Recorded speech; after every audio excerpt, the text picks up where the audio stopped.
के संबोधन में क्या खास रहेगा? नागपुर दौरे पर अभी पीएम मोदी हैं, क्या बातें होंगी? अभी थोड़ी देर पहले मन की बात में देश को संबोधित करते हुए कई खास बड़ी बातें कही हैं। देखना होगा कार्यक्रम के दौरान कौन सी बड़ी बातें पीएम मोदी के जरिए कही जाती हैं।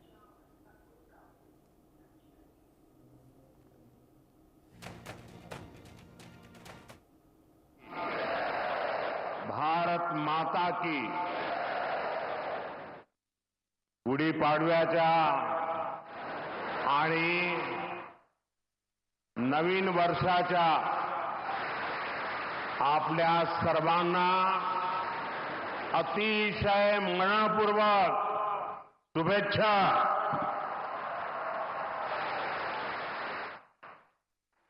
कार्यक्रम में उपस्थित परम पूजनीय सरसंघ चालक जी डॉक्टर मोहन भागवत जी, स्वामी गोविंद गिरी जी महाराज, स्वामी अवधेशानंद गिरी जी महाराज, महाराष्ट्र के लोकप्रिय मुख्यमंत्री देवेंद्र फडणवीस जी, केंद्रीय मंत्रिमंडल में मेरे साथी नितिन गडकरी जी, डॉक्टर अविनाश चंद्र अग्निहोत्री जी, अन्य महानुभाव और उपस्थित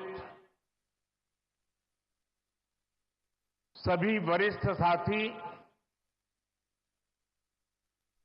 राष्ट्र यज्ञ के इस पावन अनुष्ठान में आज मुझे यहां आने का सौभाग्य मिला है। आज चैत्र शुक्ल प्रतिपदा का ये दिन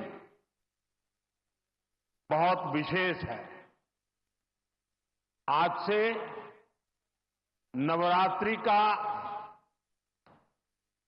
पवित्र पर्व शुरू हो रहा है। देश के अलग अलग कोनों में आज गुड़ी पड़वा, उगादी और नवरेह का त्योहार भी मनाया जा रहा है। आज भगवान झूलेलाल जी और गुरु अंगद देव जी का अवतरण दिवस भी है। ये हमारे प्रेरणा पुंज परम पूजनीय डॉक्टर साहब की जयंती का भी अवसर है और इसी साल राष्ट्रीय स्वयंसेवक संघ की गौरवशाली यात्रा का 100 वर्ष भी पूरे हो रहे हैं।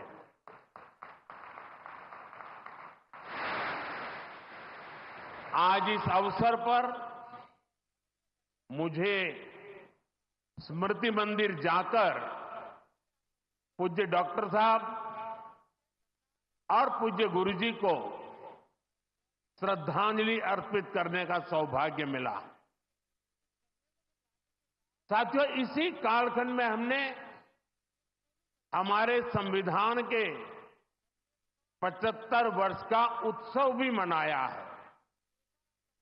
अगले ही महीने संविधान निर्माता बाबा साहब आंबेडकर जी की जयंती भी है। आज मैंने दीक्षा भूमि पर बाबा साहब को नमन किया है, उनका आशीर्वाद लिया है। मैं इन विभूतियों को नमन करते हुए देशवासियों को नवरात्रि और सभी पर्वों की बहुत बहुत बधाई देता हूं। साथियों, संघ सेवा के इस पवित्र तीर्थ नागपुर में आज हम एक पुण्य संकल्प के विस्तार के साक्षी बन रहे हैं। अभी हमने माधव नेत्रालय के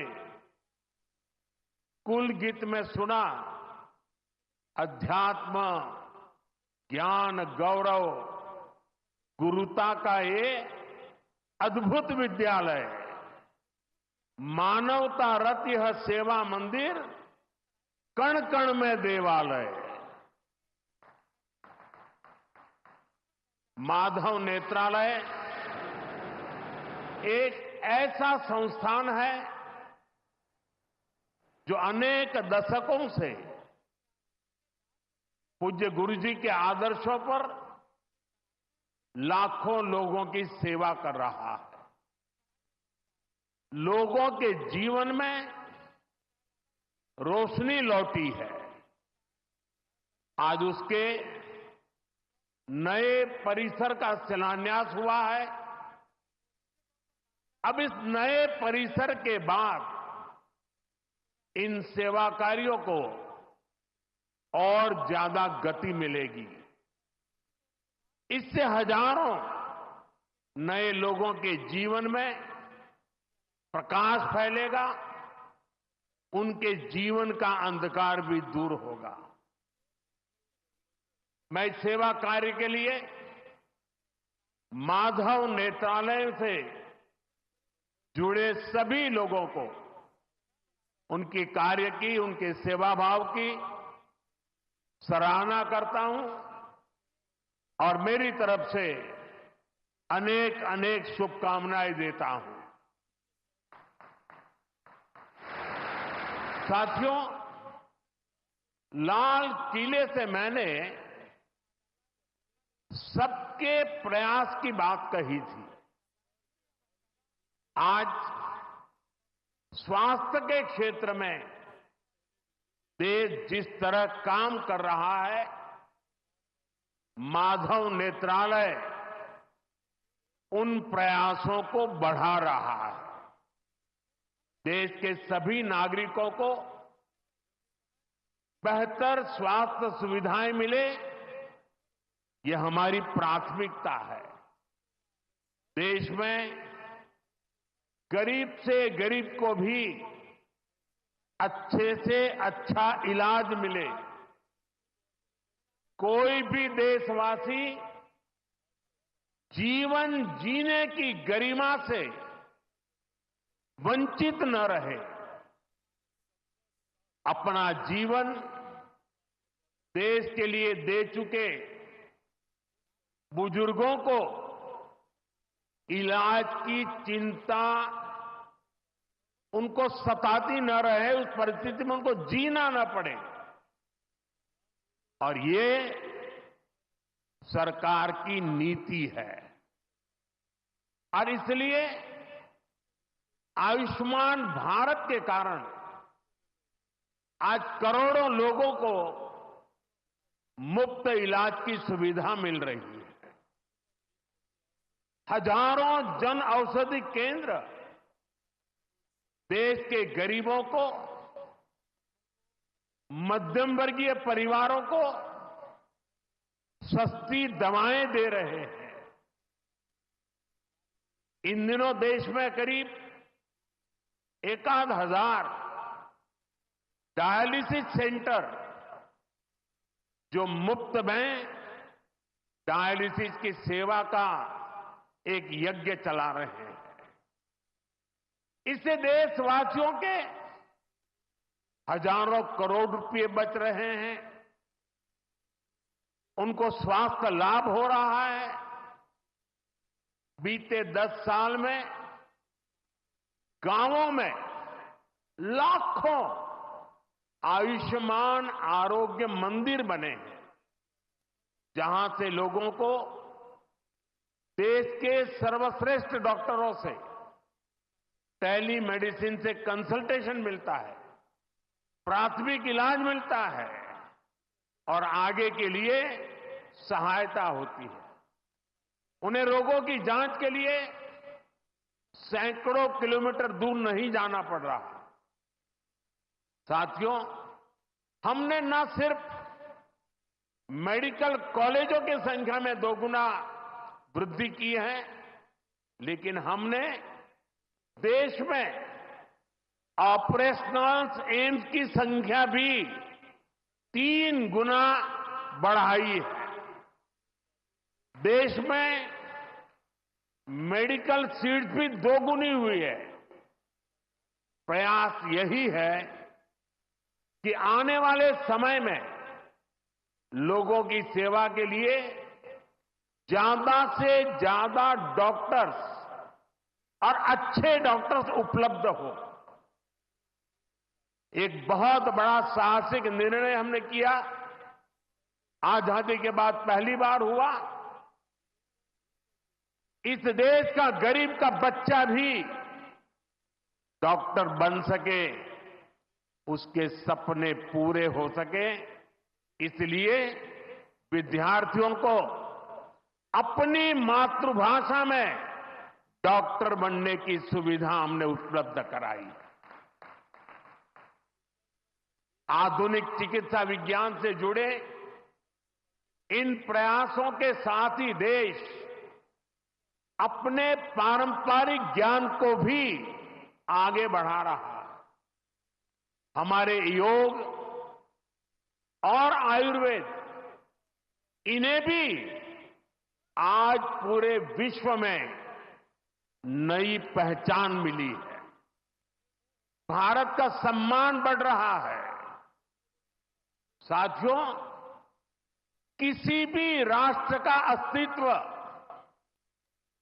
पीढ़ी दर पीढ़ी उसकी संस्कृति के विस्तार, उस राष्ट्र की चेतना के विस्तार पर निर्भर करता है। हम अपने देश का इतिहास देखें तो सैकड़ों वर्षों की गुलामी,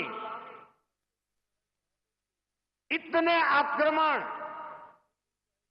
भारत की सामाजिक संरचना को मिटाने की इतनी क्रूर कोशिशें, लेकिन भारत की चेतना कभी समाप्त नहीं हुई।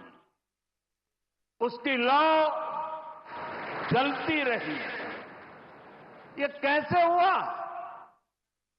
क्योंकि कठिन से कठिन दौर में भी भारत में इस चेतना को जागरूक रखने वाले